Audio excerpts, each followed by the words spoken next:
Good evening. It is our pleasure welcoming you tonight on another edition of Leaders and the Led.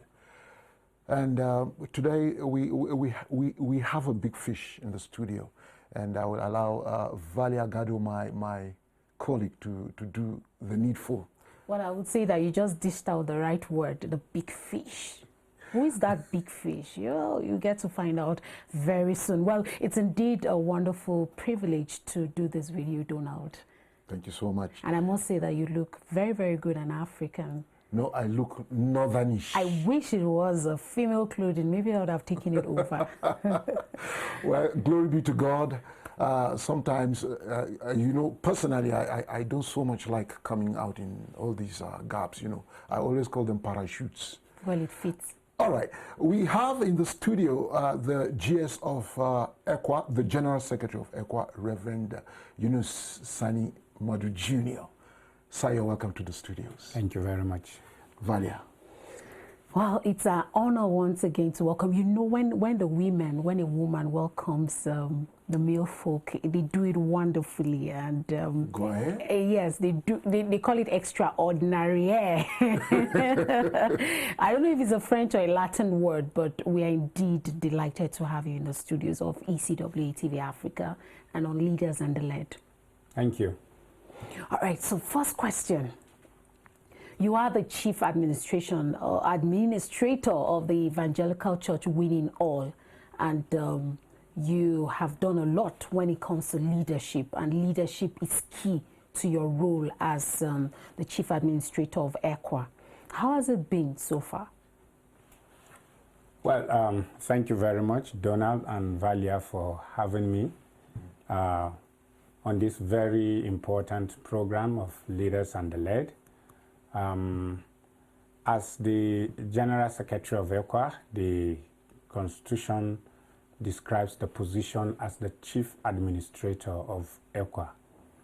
And what that means is that it is the administrative engine room of the organization, not just for ECWA headquarters here, but for the entire ECWA, as it has to do with administration, which is organization of the denomination, and it is also something that has to do with being able to maintain the books of ECWA and to be sure that everybody is falling in line and in place with the rules that we have set for ourselves. So. To go to your question, how has it been? I have enjoyed the grace of God so far, and it has been a wonderful experience and a privilege to serve in this office in the past 3 years. Well, sir, someone said that if a leader is leading and there are no followers, he's just taking a walk. Absolutely. Now, in the case of ECWA, as the chief administrator, there are followers already on ground.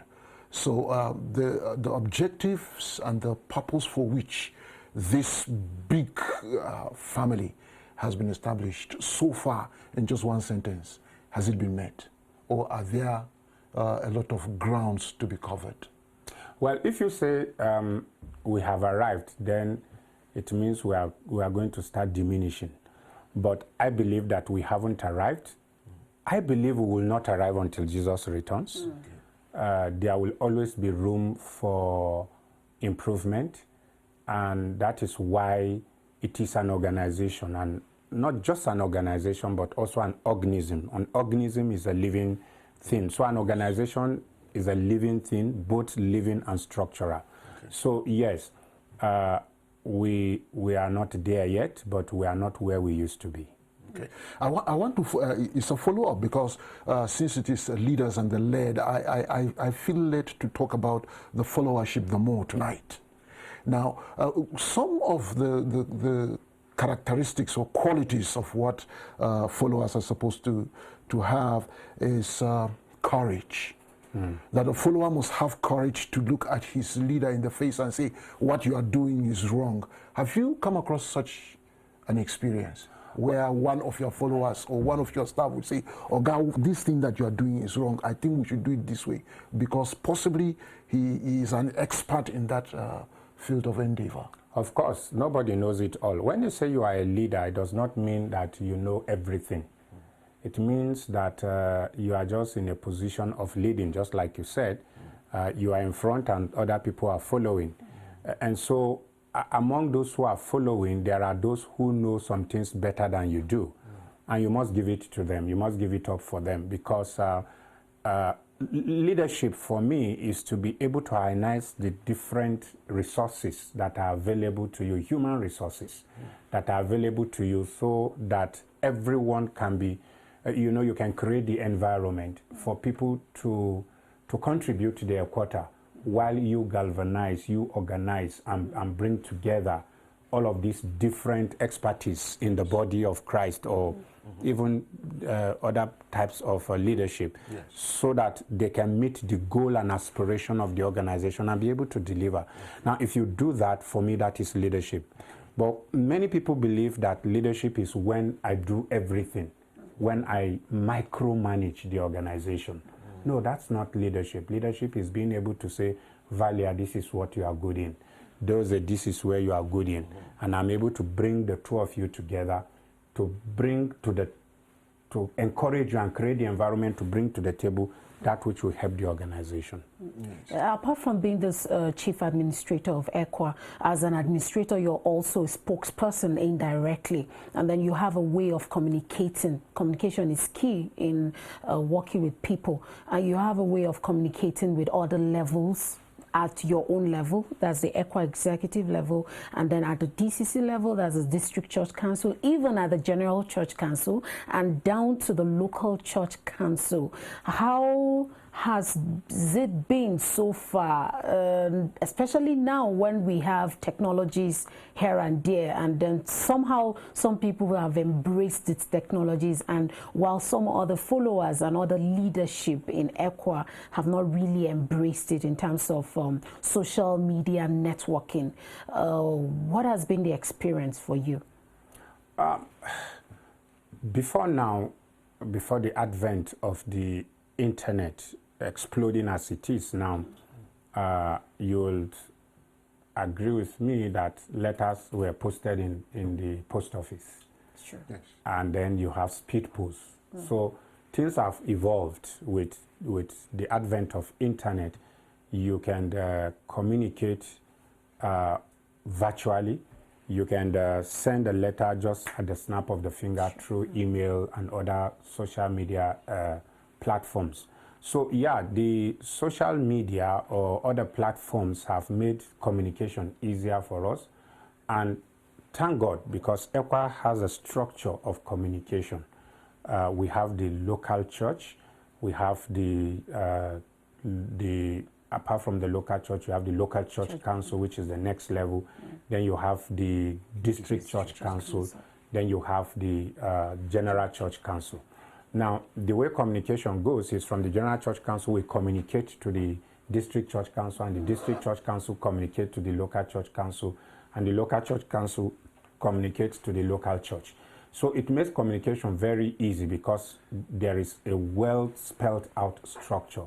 Now, with the help of the internet, therefore, we are able to communicate faster. But you must also understand that we have churches in rural areas where the internet structure, it's not available. So those are the people that are still coming. But for most of our churches and pastors that are in places where internet is available, many of them have keyed into it. The General Church Council is around the corner. It's very, very close. And one of the posts that is being vied for is the post of the General Secretary. And you are the General Secretary. You have gone for the first tenure. He's eligible for a second term. Yes. So are you contesting? Am I contesting? Is it a contest? In the church, I don't believe it's a contest. Okay. It's a platform for service. You are identified by your colleagues and said, we want you to fill in this position. That was how it happened 3 years ago. And so for me, I am open to the will of God. God brought me 3 years ago, and if God still wants me to spend another 3 years in the office, so be it. If he doesn't, then he will give me another assignment, because the vineyard of the Lord is very wide. Well, a follow-up question to this. Well, it's a win and a lose. I wouldn't call it a lose situation. It's either you are there or you're not there.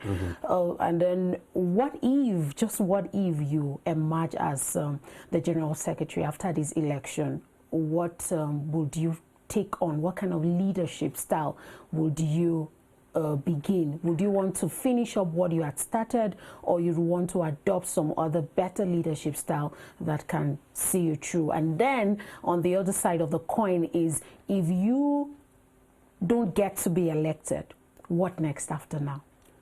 Well, I'll take the second question. It's easier to answer that. If I don't get to be, if I don't get to be elected, I remain a pastor. That's my calling. My primary calling is to be a pastor. And so if I don't get to be elected next Tuesday, by the way, the 28th of this month, at the General Church Council, they've not taken away my pastoral gift from me. So I take up that duty and responsibility and return to my pastoral work, which is my first love, by the way. And but if I get elected is the second question, which I thought it's a tougher one. What will I be doing? You see, the leadership style has been defined by our constitution in ECWA. You are either a team player or you are not. So the style is that of being a team player. It's leading together with your colleagues. It's not leading apart from your colleagues. It's leading together with your colleagues. So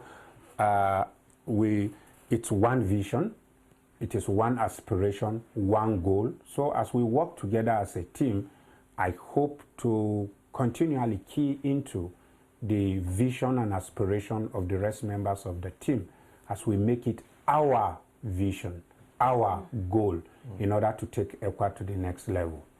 Yes, sir. Proverbs 16:1 says something. Let me just quote it as it is. The plans of the heart belong to man, but the answer of the tongue is from the Lord. Now, why am I asking this question? It is administration we are talking about, is leadership we are talking about.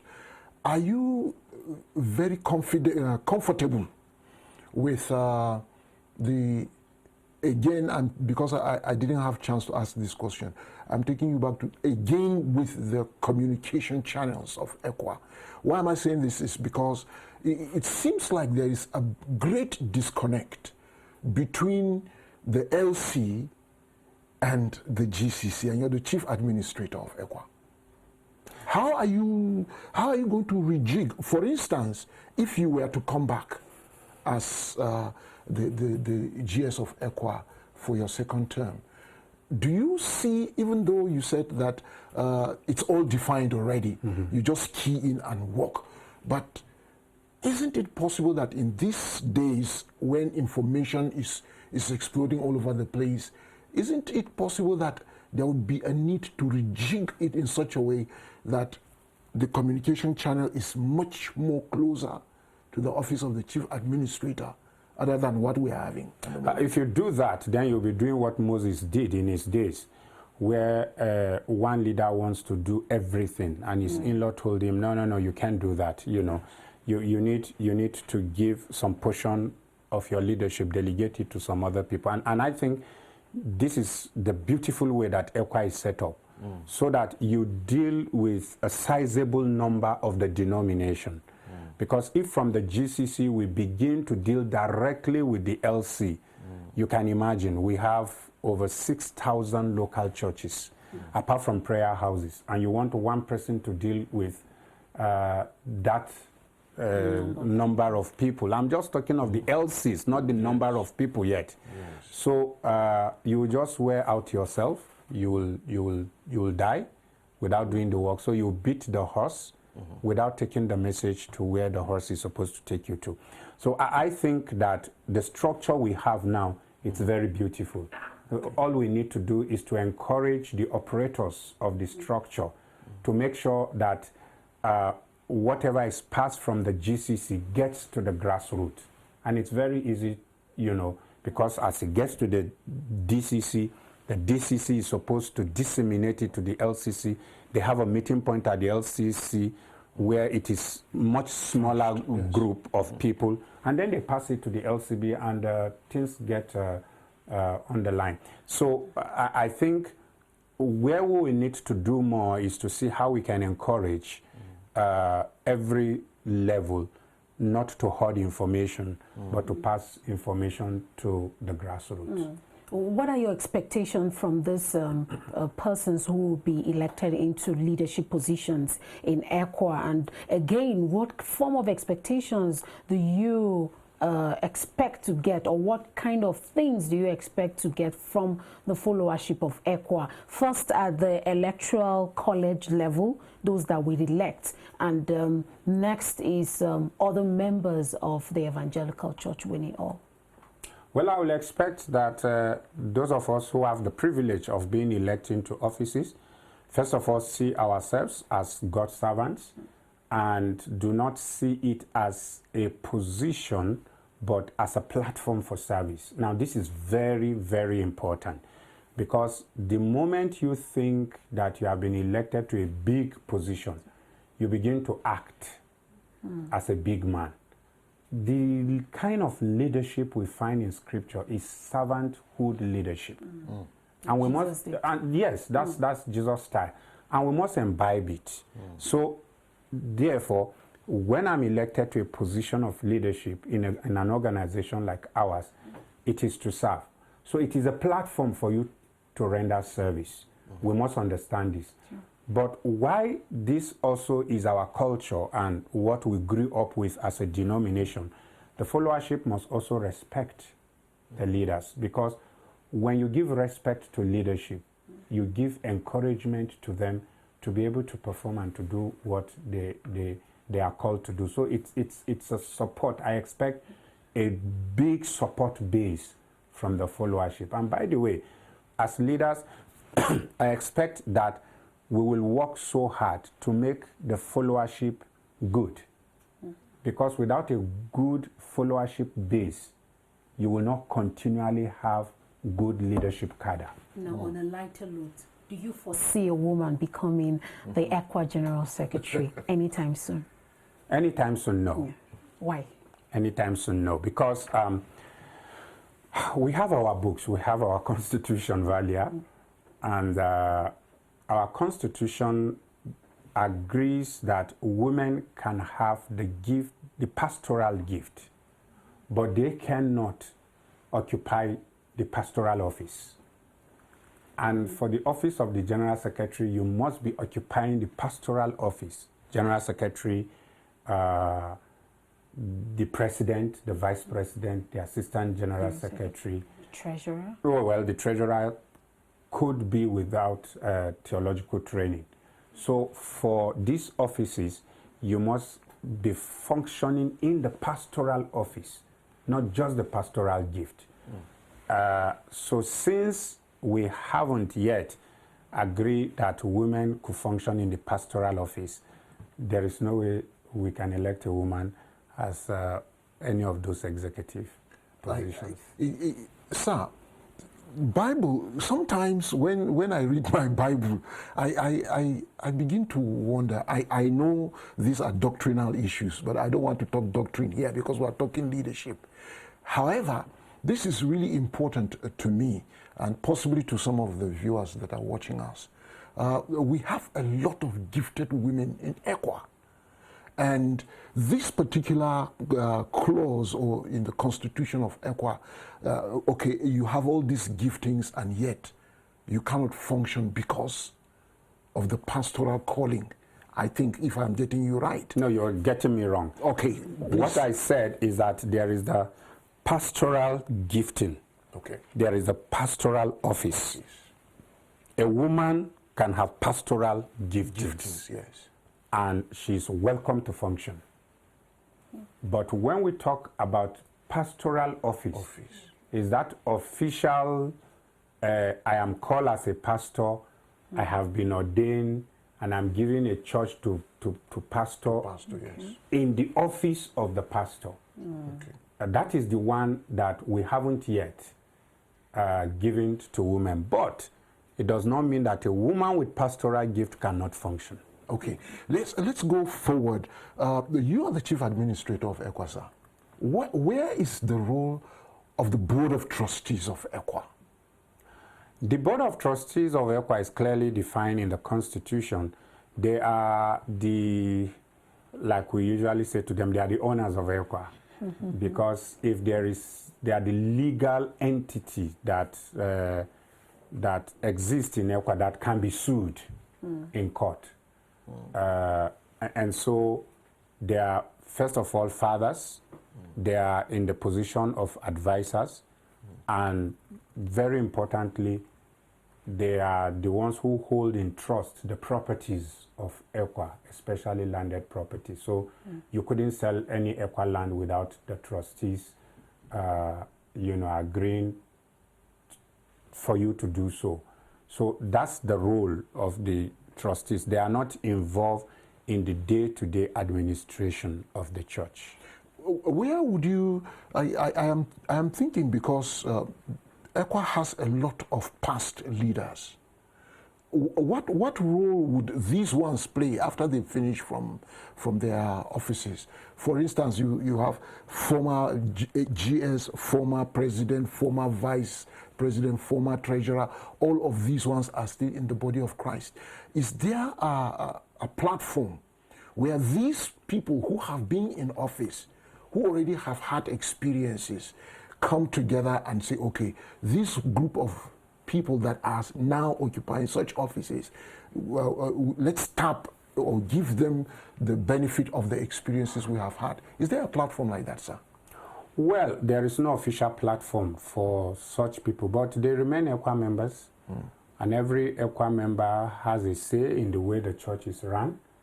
And so I believe that some of them are functioning in their local assemblies. They've gone back to their local assemblies where they're advising the pastors and giving helping hands. Some of them have new ministries where God is using them in terms of their experience. Some of them have gone back to the seminary so that they can offload these experiences to the younger pastors. So how and where they can function is limitless. It is no news that we are in a society where peace seems to be fading away, and we are confronted by this reality. We have clashes here and there, and then most times as a pastor and as a leader, you find yourself in such communities, and the church has to relate with its immediate community. Now, you have served as a pastor and as a leader in communities that, so to say, are in conflict, like communities of other religion apart from Christianity, and God has helped you to manage conflicts, amongst the communities that you have led. What was the experience like, and what leadership style did you adopt that helped you go through this situation as a leader? Well, my belief as a church pastor is that when you are a local assembly in a community and you are not affecting the community positively, you have failed. Because why do you exist in a community as a church without the community feeling your impact? Oversimplified, I ask myself, in every church I've pastored, if for any reason today this church closes in this community, will we be missed? If we are not going to be missed, then it means that we are not impacting the community. So in two of the churches I was posted to, specifically one was in the midst of a Muslim community that was like 99.9% Muslims. So it means that we come to church there. It wasn't like that before when the church was established, but because of crisis, this was in ECWA Gospel Church, Lemu Road in Kaduna. Tudunwada. And for those who know Tudunwada, each time is the boiling point of Kaduna State in times of crisis. So when I was posted to the church, by that time the church, I think, has been burnt down completely or touched about 7 times. In other words, there was no time there was any religious crisis that the church will not be touched or completely destroyed. In fact, there was a time that 7 children who ran to the church for shelter one time were slaughtered in the church. So here we are coming to that church, very dangerous environment, and I thought, well, we couldn't go out to share tracts or even do door-to-door evangelism or even, do street evangelism because it's dangerous. So we found a smart way of doing evangelism to the people, and we thought that one thing they cannot resist is love. So we went to the chief of the area and we asked him to gather together the imams of the mosque around there, and we told them that we have come for peace and we want to be useful to our community. So the first thing we did was one of the Ramadan times we said, well, we've observed that there are people who are not feeding well during Ramadan time. Jesus has asked us to give them food. And they were like, really? So yeah. So we took food to them and they shared it in the 6 big mosques that were there. And while we did that, few months after that, there was religious crisis. And we didn't have access to the environment, not to talk of the church. In fact, people called me and said, we know your church has been burned, so they were commiserating with me. So 3 days or 4 days after, when we were able to go out, we went, not a scratch on the wall of the church. And the report we got is that the Hausa, the Muslim young people, stayed in the church for 3 days, protecting the church. Now, before then, we had roofed the church with 2 million naira. And so people started talking because the news went viral. And some people said, this pastor is useless. Why would he do this? Why will he take church money and feed Muslims and so on? And I said, well, what we used to feed those people was about below 300,000. For me, it's cheaper than roofing the church with 2 million. And thereafter, we had a program called Friends Day. We had over 100 Muslims who came into the church and began the service with us 9 o'clock until we closed. So for me, it's an avenue. I couldn't go to their homes to share the gospel, but then I brought them into the church to hear the gospel, and that has remained an annual program in that church, where Muslims gladly come to church, they worship with us, and we tell our messages towards people like that in the church. Excuse me. So for me, it was a form of evangelism. And not only that, but because they couldn't resist the love of Christ that we're sharing with them, there is peace in the area. You had challenges. You mentioned some of those challenges in the course of answering this question. What are the other challenges that you experienced as a leader? In what connection? Is it in connection to the peace work at the church or generally? No, generally. Well, as a leader, there are a lot of challenges. There is, every leader will face the challenge of being misunderstood. And it's a big, big challenge because there are things you want to do sometimes and people do not see it at that time. And so, and here you are struggling. This I believe is what God wants us to have. I believe as a leader at that time, you need to take it easy until you have mobilized the people around the idea, around the goal, around the vision to be able to understand. Because, again, the opening statement, if you are leading and nobody is following, you are only taking a straw. So you have to do the work of mobilizing the people towards the goal. And believing in what you are doing. Yes, and believing in what you are doing. So you may have an idea that is not for now. That's what leaders must understand. Okay. It's not always that ideas come to you that it must be for now. It might be an idea for tomorrow. And so we must have that discernment to know this vision is for when. All right. Appointed time. I will interject here and say, so far so good, we've gone halfway through. And viewer, if you are watching us, this is Leaders and the Led from ECWA Television Africa. I have Valia Gado in the house, alongside the General Secretary of ECWA, Reverend Yunusa Nmadu Jr., and my humble self. We'll take a break and come back. After the break, the phone line will be opened. And I want to advise before we come back from the break, that is, you are going to have access to talk to the GS directly. But please kindly make sure that the volume of your TV set is at the lowest level. If by extension I hear the tone of my voice in the background, I'm going to cut you off. That's the usual thing we do. So stay with us. It's Leaders and the Led. Leaders and the Led shows every Tuesday and Saturday by 7:30 p.m. on ECWA Television Africa, with repeats on Thursdays and Mondays 1 p.m. Keep watching Leaders and the Led on ECWA TV Africa. Watch today's live on ECWA Television Africa every Tuesday, Thursday and Friday 10 a.m. with repeats on Tuesdays, Thursdays and Fridays 9 p.m. Keep watching ECWA Television Africa.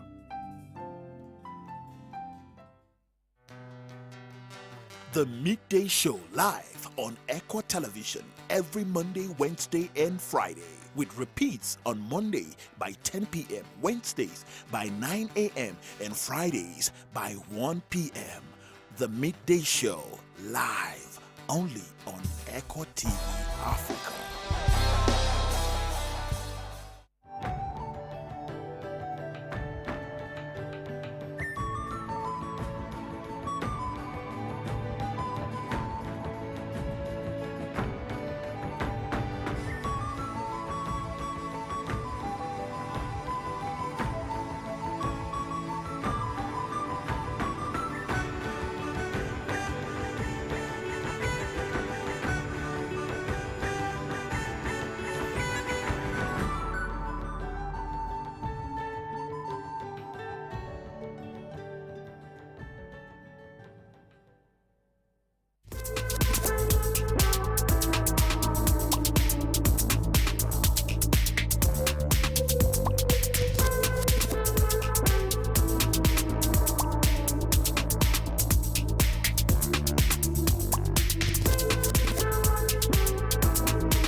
You're welcome back from the break. It's Leaders and the Led, and we're fielding questions with the GS of ECWA.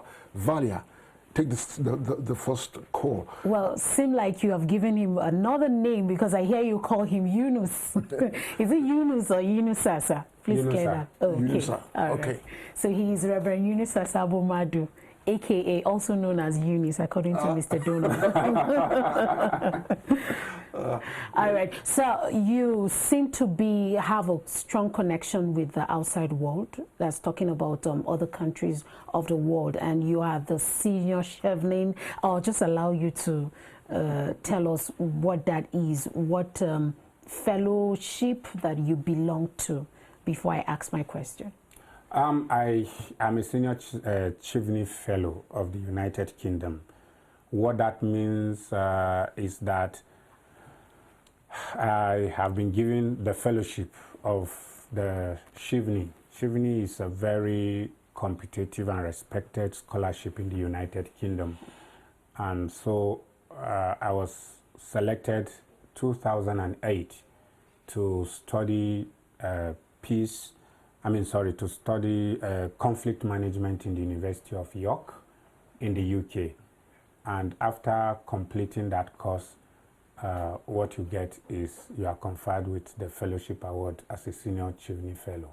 Well, I view that as a kind of networking with the outside world. How relevant is networking to leaders and the church today?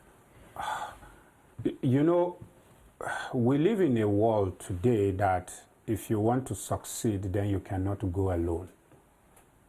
It's a world of partnership. And many people say we are in a global village. And I believe that we're in a global village indeed. There are things that you are doing, somebody is doing it better. There are things that you are dreaming of doing that somebody is already doing it. So why would you want to reinvent the wheel? So networking, like you call it, Valia, is the in thing, where you partner with people who are doing the same thing that you are doing so that you can achieve bigger success.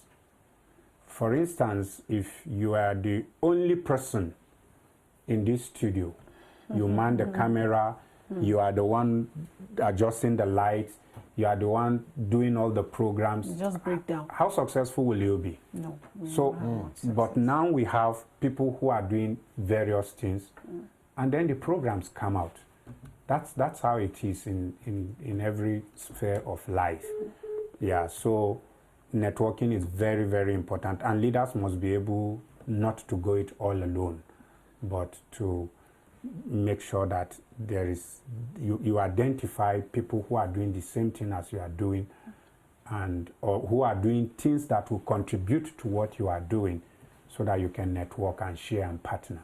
Well, you are a father, and by the way, today is the birthday. That's the first birthday of the children of the GS. That's the twin children of the GS, talking about Nehemiah and the second name, Nathaniel. Well, we use this opportunity and this platform to say a happy birthday to our twin children, Nehemiah and Nathaniel. I would say Daddy loves you from this end. Well, we would say again that you are a father, you're a husband, you're also a leader. How have you managed all of this role? You're also an ECWA executive. How has it been?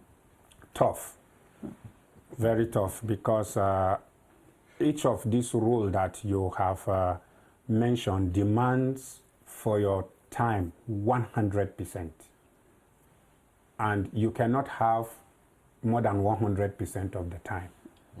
The busiest man on earth, if any, has 24 hours to function every day. The less busiest man on earth has 24 hours to function. Now, God is not going to add one more hour or minute to you because you are very busy.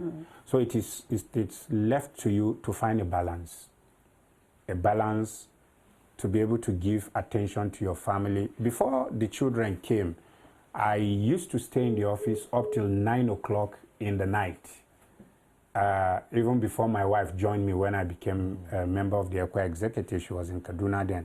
Because then I'll go back home, I'm alone, so I can stay up to 9 o'clock. But I tell you, Valia, that after the children came now, I'm watching the clock. With the clouds. Yeah, when it is 4:30, 5, I want to go and meet them, because I know this is very, very important, especially at this formative age of theirs, that they do not miss who their father is. All right, sir. Let's go a little bit to the right this time around and talking about the various departments of ECWA and those corporate entities that we have in ECWA. We are virtually in almost every facet of the industry. We are in education, we're in health, we are in rural development, we are in, soon I think we are even going to go into textile. And the broadcasting industry. And the broadcasting industry. There's one, which is the transport industry. Why? I'm trying to find out why ECWA is in all of these except this particular one. Well, we are in many things, but not in everything. And we cannot be in everything. Whatever you see ECWA do is strategic, and they all they all push towards evangelism. They are directed towards what will have direct impact on our core mandate of mission and evangelism. So most of the other aspects that you mentioned, they are either aiding to fund evangelism, or they have direct link with evangelism itself, like the broadcasting industry that we're in today. It has a direct link with evangelism.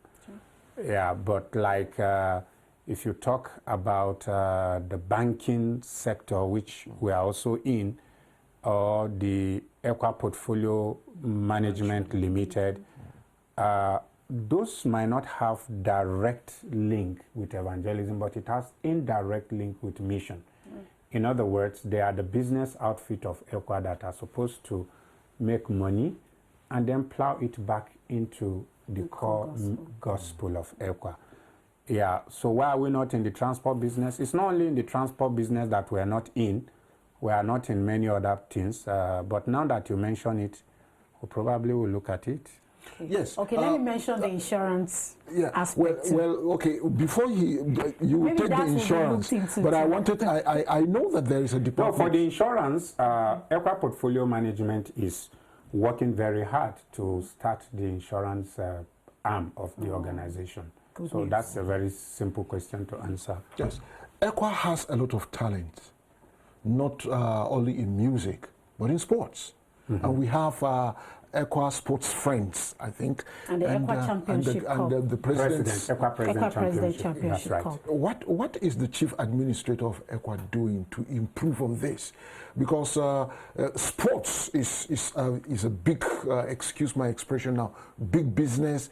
And I think that ECWA also can have something to do there, reaching out to souls with sports. And we've had testimonies come from that aspect when it comes to sporting activities, that it's more like easier to relate with communities, especially the young ones in our rural communities, rural settings. So is there any place for sports evangelism? Yeah, there's a place for sport evangelism. That's why we have a sports ministry, and I also do know that we have the ECWA Championship Cup, which is in mainly in football and volleyball. So we can only improve on it. But like you do know, as an organization, one of the challenges is funds. Funds are never enough. And some of these things take a lot of funding. So we are trying to improve on it and to see that aspect is developed to the height that we can reach by the grace of God. So that's what I can say for now on the issue of sporting activities. Okay, there's something that is really going on, and I'm sure that the GS would want to make a comment about that. A couple of days ago, the president of ECWA released a press statement concerning killings going on in southern Kaduna. But just before you answer that, let me take this call. Hello? Oh, he's gone back. The killings going on, ECWA has lost a lot of her members. And you are someone who is directly involved in conflict management and resolution. How is ECWA grappling with this, particularly because of the issue of insecurity in this country? What we are facing now is not so much of conflict that needs conflict management. What we are facing now is apparent genocide and decimation of Christian communities. And like you heard from the ECWA president's address or press release, it's one killing too many. Just yesterday again, we lost a pastor in Kafanchan area. Now, when you say conflict and you want to manage it, it has to be between at least two people. But here you stay in your community and people come and attack you. You don't know them. So who are you going to resolve conflict with? Who do you have conflict with? But this is a planned genocide, and very clearly these people are set with what I would call an Islamic agenda. Radical Islamic agenda, because there are Muslims that by the grace of God are not happy with what is happening, but this is a radical Islamic agenda, and it's the solution does not come in resolving conflict, because like I said, who are you in conflict with? You don't even see the people who have come to attack you. They come in the night and they attack you and they go away. The calls are coming in and cutting off in just 1-2 seconds. So just continue. Yeah, so it's something that we as a people will have to begin to think on how to take our constitutional responsibility of self-defense, protecting our communities before they run us over. So people must be able to, we must be able to call a spade at this time. Looks like the duty bearers who are supposed to secure the communities have failed. And for us to just stand and watch our children, our women, and our able-bodied men being killed will be equal to suicide, committing suicide. The Constitution gives us the opportunity to defend ourselves. I will not ask anybody to go out and attack anyone, but then you must not fold your arms when they attack you in your community. All right. And then there seems to be some kind of sustainability role that some of these communities play. I'll give an example. There is an organization in one of our immediate communities who have taken it upon themselves to have a large hectare of land where they can farm and provide food, a source of food for the internally displaced persons. And then this farmland was invaded and destroyed. And it's more like frustrating the sustainability plan on ground. So what should be the response to such incidents at this time, especially people who are connected to this and are members of the church, coming from a leader? Yeah, well, it's... Just go ahead. All right, sorry. It's gone off again. I think it's the same thing for people to learn to defend that which belongs to them. When God has given you land and you are expected to cultivate the land, and with that, which is your economic stay, and somebody comes from outside to take it away from you, you know that when they do that, you do not have any other place to go to. So it goes without saying that communities must organize themselves in order to defend that which belongs to them. Yeah. All right. Good judgment is very important in followership, but it's one side of the same coin, because if a follower has good judgment, the leader must also be a good judge, whether of situations, of character, of the Bible talks about the sons of Issachar who understood the times. Now we are in a time that, of course, insecurity is staring everybody in the face. What do you expect those who have responsibility at leadership position to do, considering the body language we are seeing? There is such that it's almost like a conspiracy of silence, and sometimes you just hear somebody is going to be brought to book, and I have not seen the book yet up till now. So if you have this situation, why am I talking like this or asking this question? Is because Nigeria, so many days, every time you hear, we have a dearth of leadership in Nigeria. Is that true, sir? We have a what? Dearth of leadership. That there's a problem of leadership in Nigeria. Is that true? I think there's problem of leadership everywhere in the world. The only thing is the degree of the problem varies, and we probably have a very high degree of leadership problem in Nigeria. And like I said, there are no leaders except followers. So perhaps we also have bad followership, because where do you get leaders from? You get leaders from followers. So just as we point at leadership cadre, we must also point at the followership cadre, whether it be in the secular or in the church. Having said that, perhaps our leadership problem is deliberate, it's orchestrated, it's self-inflicted.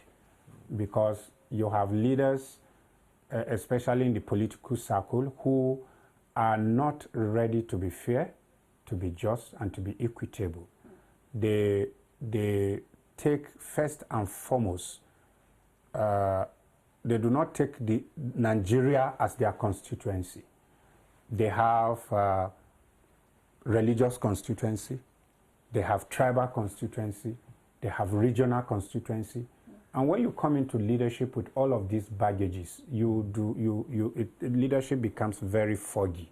It becomes very cloudy, because then you want to satisfy your religious constituency, you want to satisfy your tribal constituency, your regional constituency, and all of those. How can we change this? And then you forget about Nigeria. So what we need is people who are patriotic, people who see Nigeria as their constituency, people who see the business of leading Nigerians as their main goal and their mainstay, not just leading by your religious, leading your religion or your religious people. Yes. If we are able to see and be patriotic as leaders, I am sure that a lot of things will change.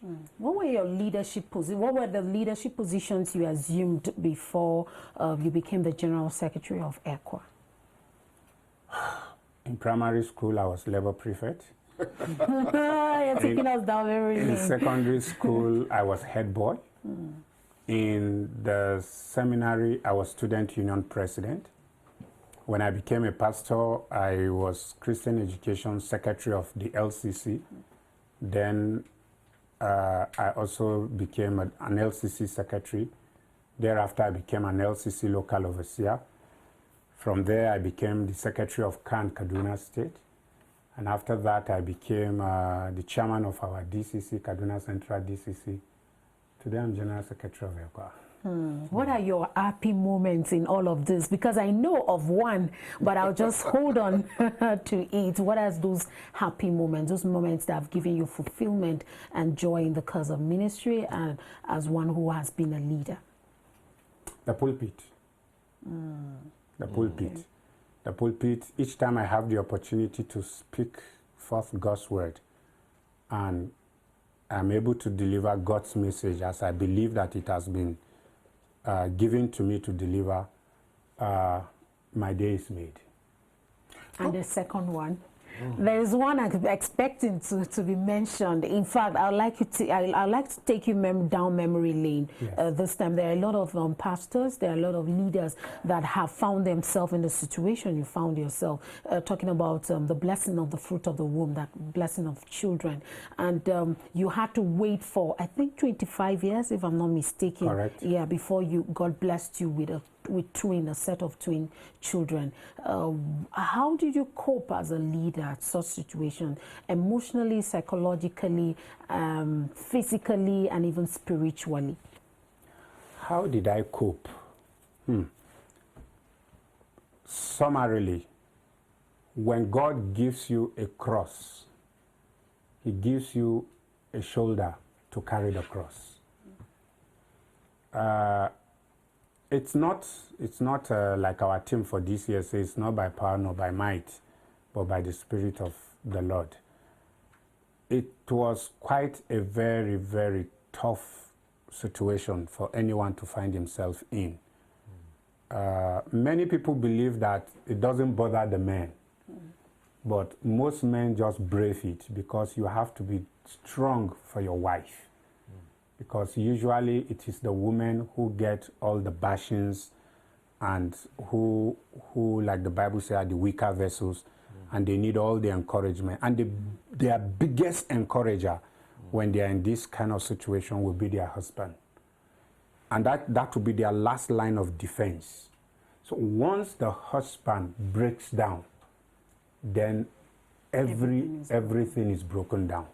So I can see that men in this situation, they try to be strong, but it's not that they don't want children, they do. There are moments that you think to yourself, is this how I'm going to end? Will I not have somebody who will help me in my old age and so on? Some of those emotional and psychological feelings that come in. But one thing that kept us till the time God blessed us is to have faith in God and to keep trying. All right. Have faith in God and to keep trying. Valia, you have 30 seconds. Your last take. Again, I say have faith in God and keep trusting in God. And would like to use this time to allow the GS half a minute to talk to your viewer out there. Well, viewers, those of us who have been blessed with leadership position, let's not take it for granted. Let's keep leading, especially spiritual leaders. Let's provide spiritual leadership because this is what God has called us to. And those of us who are followers, let's follow well. Well, I'll use this time to say thank you so much for making time out of your tight schedule to visit with us and come share your experiences and to talk about leadership and the followership. Thank you for having me. Viewer, that's the lot we can take on Leaders and the Led for tonight. We shall be back Tuesday evening with another guest and another package. Until then, we'd like to use this time to say thanks to ECWA Executive for giving us this platform where we can share the good news. And to all my colleagues, the producer, the general manager, the crew members, everyone, from all of us here, it's good night and God bless you.